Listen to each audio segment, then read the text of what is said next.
Quinta-feira, dia 7 de agosto de 2025. Sejam todos muito bem-vindos, meus amigos, a mais um vídeo do canal Terra Brasilis News. Espero encontrá-los todos muito bem, esperando por informações.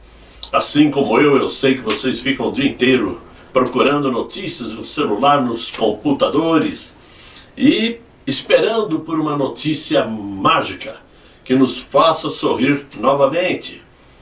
Pode estar demorando, mas vai chegar. Olha que dizem que hoje o secretário de Estado americano, Marco Rubio, fará um pronunciamento. Não sei se é exatamente sobre o que nós estamos esperando, mas ele vai falar. Mas, para levantar um pouco o espírito de positividade, a Embaixada Americana lá de Brasília hoje lançou uma nota alertando mais uma vez para que os outros ministros não deem apoio para aquele ministro, para não caírem juntos. Eu penso da seguinte maneira: abandonar aquele ministro, eles já abandonaram.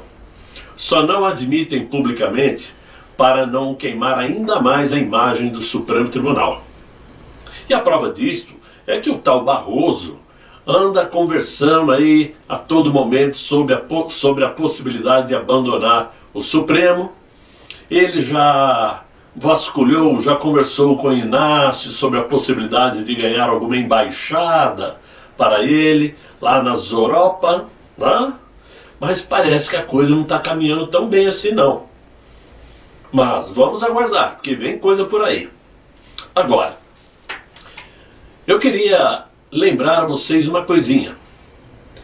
Enquanto eu estou gravando esse vídeo, o tal do Eduardo Tagliaferro, que é aquele ex-assessor do ministro sancionado durante o período que ele foi presidente do Tribunal Superior Eleitoral, está nesse momento prestando informações na Comissão de Segurança Pública e Combate ao Crime Organizado. Ele diz que tem muito a delatar, tem muito a falar. E eu espero que fale mesmo, porque a propaganda foi grande. E tudo que acontecer, nós vamos tocar nesse assunto, evidentemente, amanhã. Porque a sessão começou agora, às 16 horas. Eu não sei exatamente que horas o Tagliaferro vai falar. Então amanhã começaremos a falar sobre isso. Mas, o importante que eu quero dizer a vocês é que eu quero explicar os motivos pelos quais o nosso presidente Jair Messias Bolsonaro nunca quis, e mesmo que quisesse, jamais conseguiria ultrapassar as 4 linhas durante o seu governo. Vocês se lembram que houve aí muitas expectativas que ele pudesse acionar as Forças Armadas, aplicar o artigo 142, estado de sítio, estado de defesa, blá blá. E ele nunca deu esse passo. Nunca sequer planejou, e muito menos participou ou fez alguma minuta de golpe, como dizem lá na Suprema Corte. Aí, claro, muitos bolsonaristas, muitas pessoas de direita, começaram a dizer: o presidente afrouxou, deu para trás, eu me enganei com o Bolsonaro.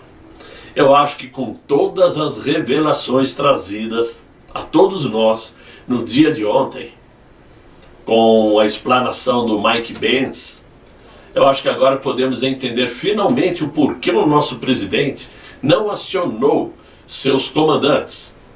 Porque ele sabia de tudo, sabia o que havia por trás de tantas perseguições sofridas. E nós vamos falar sobre isso no vídeo de hoje também.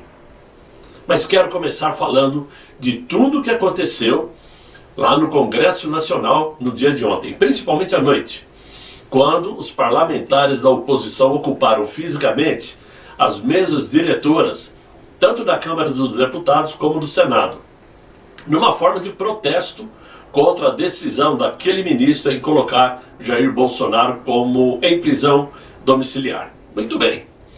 Com fitas adesivas cobrindo a boca, né? Muitos parlamentares permaneceram nos plenários, bloqueando o funcionamento normal das casas, além de simbolizar uma censura, né?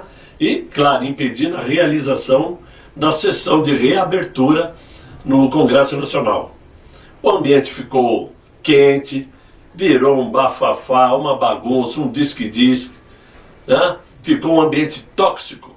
Depois que o ex-diretor de cibersegurança do Departamento de Estado americano, durante o primeiro governo de Donald Trump, o Mike Pence, ter afirmado na Comissão de Relações Exteriores que o ministro Barroso, que é outro, né?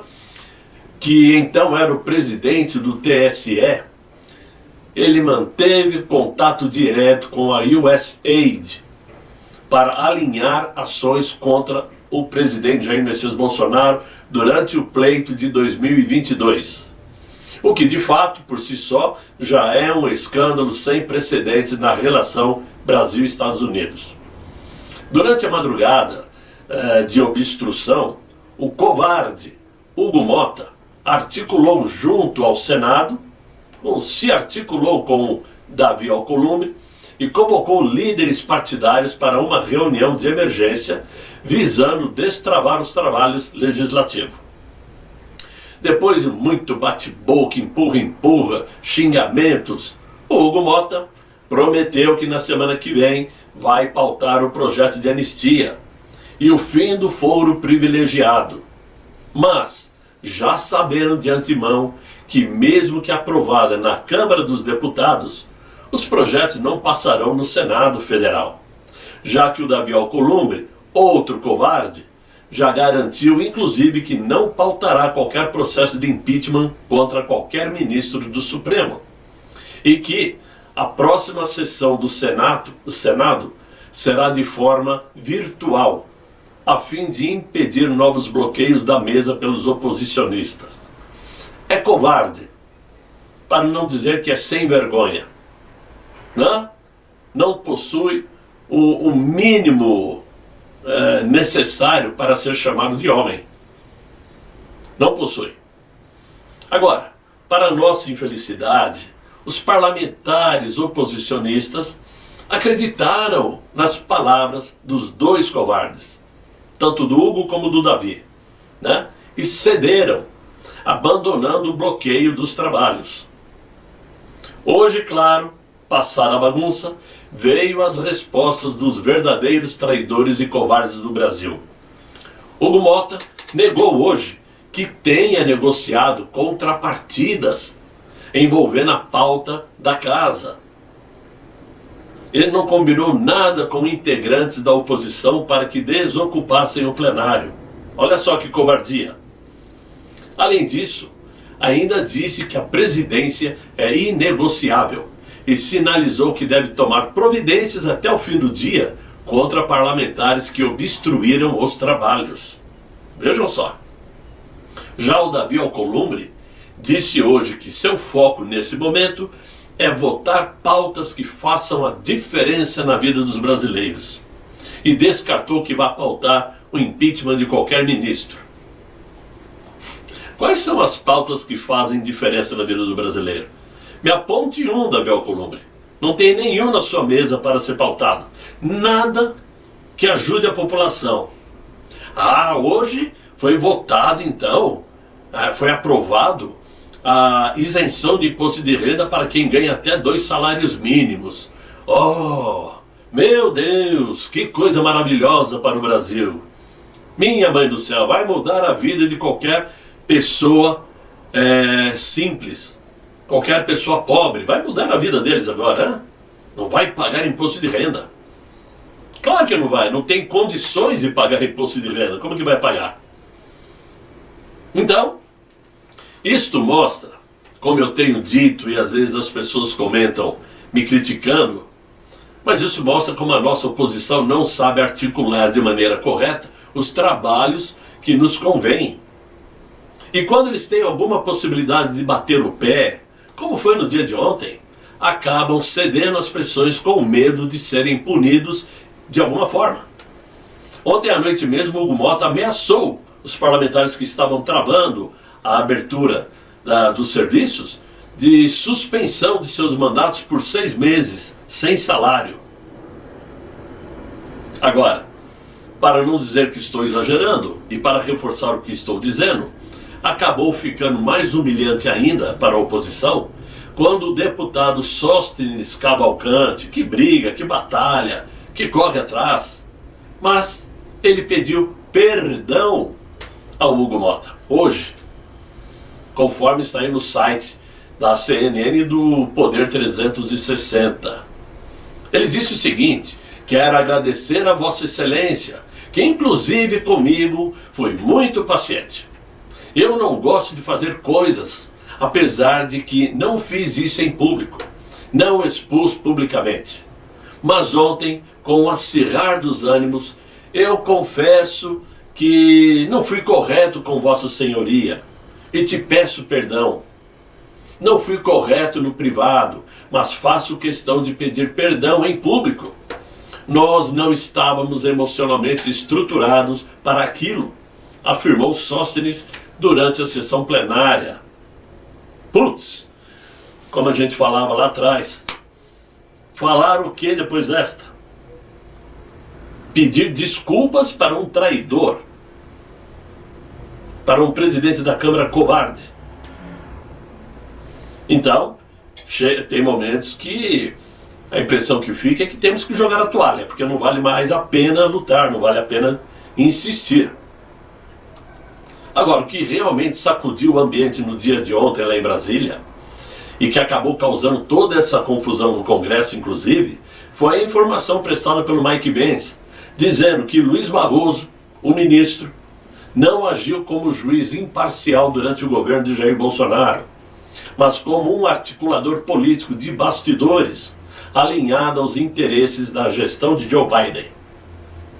Disse ainda que ele tinha acesso direto à USAID, um órgão que, historicamente, atua geopoliticamente, de forma estratégica, que, para falar a verdade, é uma maneira disfarçada de cooperação com coisas que não são tão republicanas assim, não é?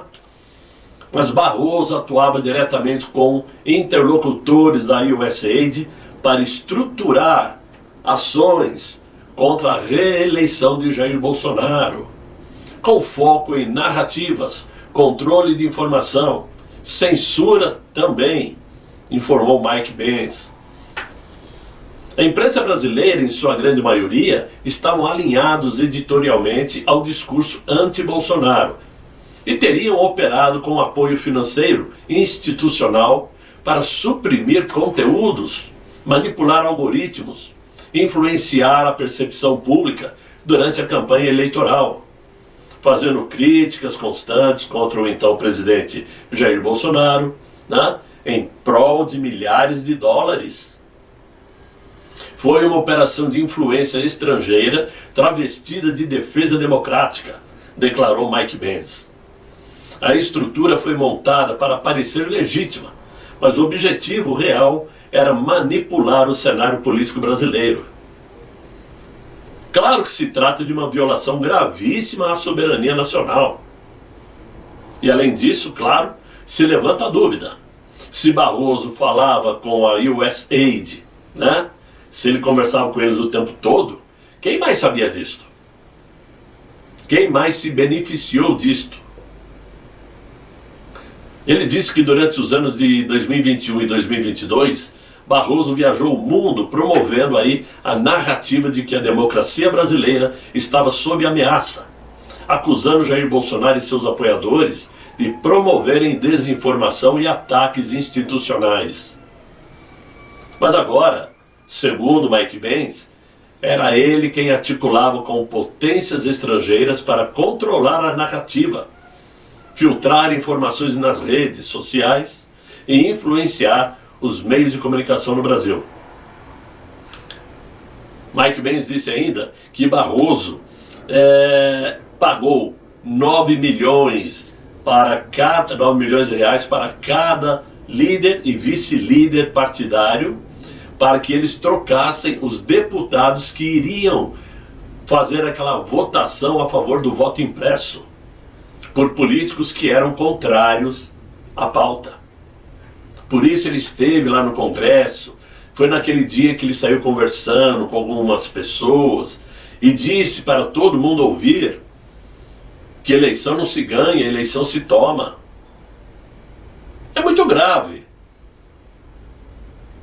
Essa última frase, obviamente, sou eu que estou colocando, não foi Mike Pence, né? Segundo Pence, o Barroso também articulou com o Deep State, né, o Estado Profundo americano, para o envio de milhares de microchips pré-programados que vieram de Taiwan e que foram instalados nas máquinas brasileiras para furtar milhões de votos para o Inácio. E também foi Barroso quem mandou o TSE destruir algumas máquinas.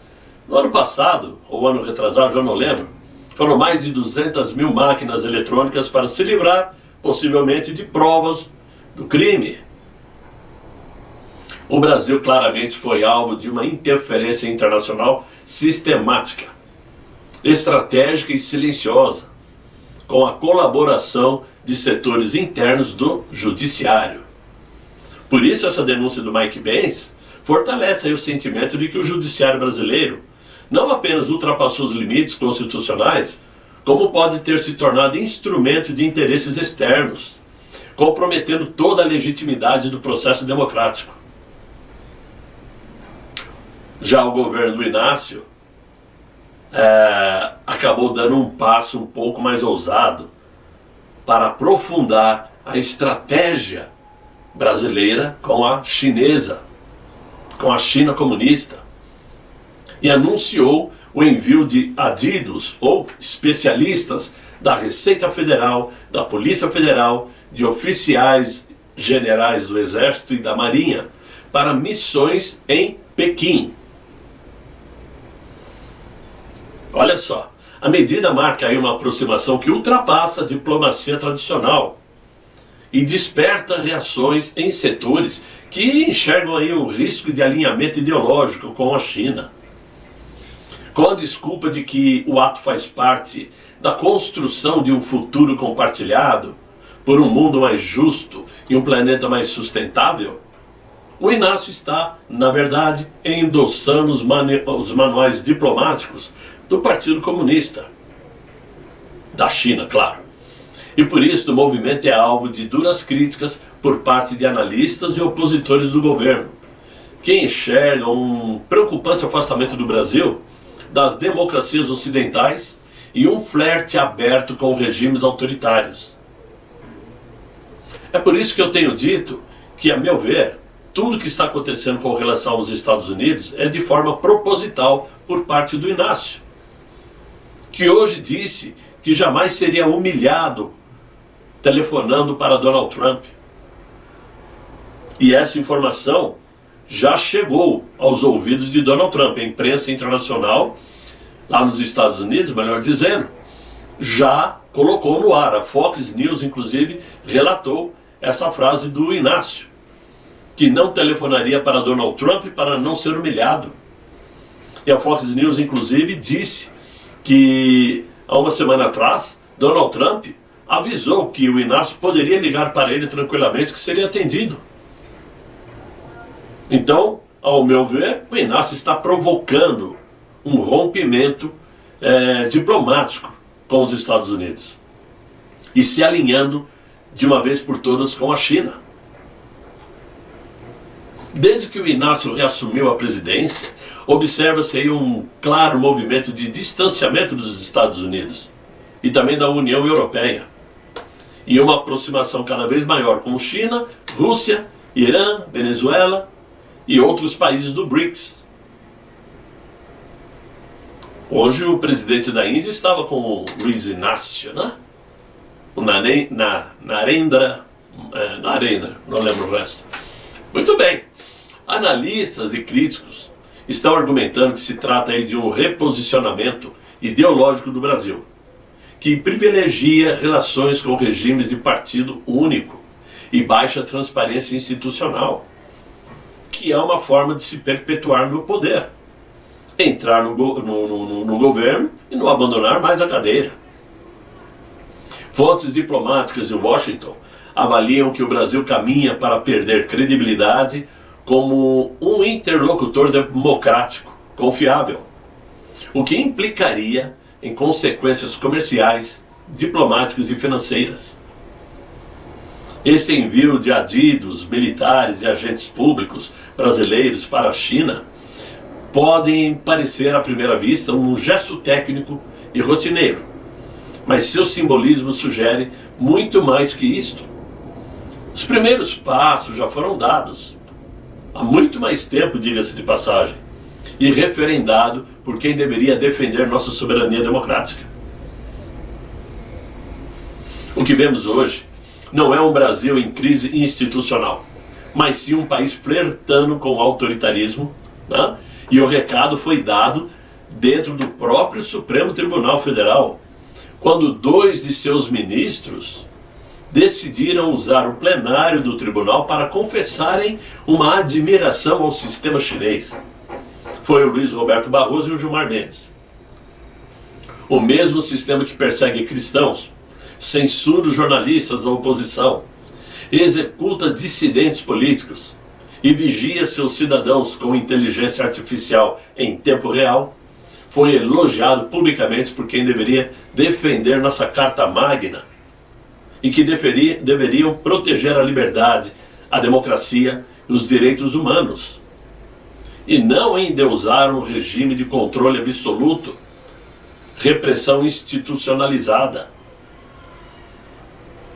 No momento em que fizeram essa declaração de amor à China, eles estavam validando uma estrutura estatal onde o judiciário é mero braço do Partido Comunista, onde não existe habeas corpus, nem contraditório, nem imprensa livre, nem internet sem filtro do governo.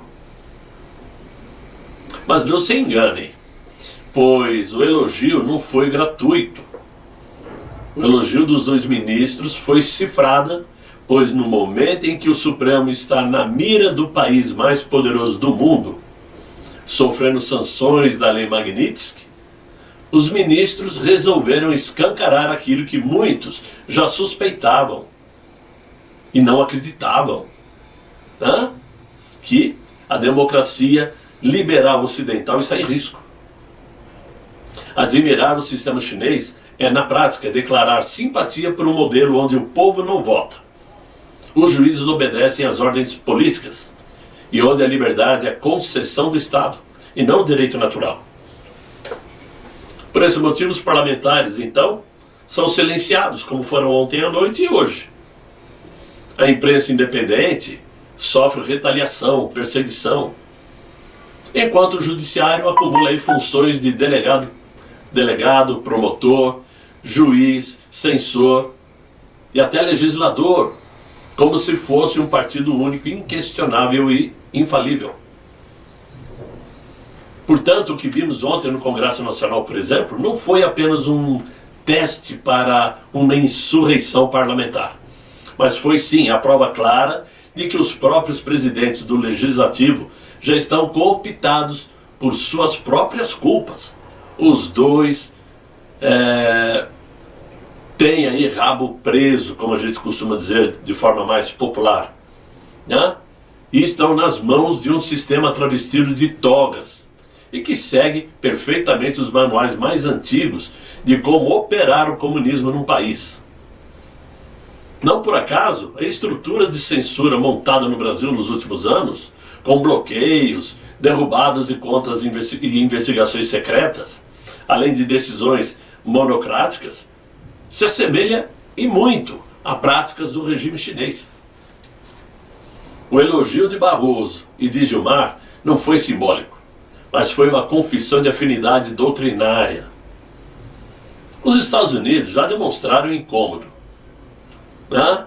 Já impuseram sanções pela Lei Magnitsky, ameaças de aplicação da Seção 301 e com denúncias do ex-agente Mike Benz expondo ao mundo que algo sombrio está ocorrendo no Brasil e interferindo diretamente na escolha livre de um presidente da República em prol de trazer de volta um digno representante do que há de pior numa ditadura chinesa. Ciente disto tudo, claro que o governo americano está estudando seus passos, sabendo exatamente o que vai fazer, como fazer e quando fazer. E eu posso dizer aos senhores que o dia que os Estados Unidos decidirem aplicar, pôr em prática o que estão pensando, esta turma aí vai sofrer. O povo brasileiro vai sofrer junto, por consequência, mas vai ser para o nosso bem. Em 64, para quem não era nascido ainda, é bom que saiba, esses que estão com a caneta na mão hoje, empunhavam armas nas mãos naquele período. E por mais que aqueles que eram democratas de verdade lutassem contra, era difícil vencer suas táticas. Até porque durante o governo de João Goulart, eram várias as viagens à China para terem aulas de guerrilha, né? Mas naquele momento já havia um porta-aviões no litoral santista, para quem não sabe. Eu sei porque era um molequinho, tinha 9 anos, né? Meu pai falava, todo mundo comentava. Tanques do exército andavam nas ruas de Santos, aqueles chamados brucutus, né? Via um grupinho de 5 pessoas, já mandavam um jato d'água para espalhar todo mundo. Mas tudo aquilo estava sendo coordenado pelo governo americano, que sabia o que estava acontecendo e sabia perfeitamente que o governo brasileiro da época queria transformar o Brasil em uma gigante Cuba. Hoje, os Estados Unidos sabem da mesma coisa. Aliás, sabem mais. Com os sistemas de informações que existem, eles sabem detalhadamente tudo o que está acontecendo. Então, por isso, ficamos aqui nessa expectativa. Quando vai acontecer, de que jeito e que hora? E eu não quero estar dormindo, quero estar acordado para pegar ao vivo e a cores as sanções que virão contra esse pessoal. Assim esperamos nós, não? Então, meus amigos, por hoje era o que eu tinha para vocês. Espero que vocês tenham gostado desse vídeo. Se gostaram, deixem os likes. Se inscrevam no canal, chamem os amigos para me acompanhar aqui no Terra Brasilis News. Colaborem com o canal quem puder. Tornem-se membros, se puderem. Aqui é tipo liquidação. Bronze, prata e ouro. R$ 1,99, R$ 4,99 ou R$ 7,99 por mês. É uma forma de ajudar o canal a caminhar. Ok? Conto com vocês. Espero encontrá-los amanhã com um novo vídeo, se Deus quiser e Ele há de querer. Fiquem bem, fiquem com Deus. Tchau, tchau.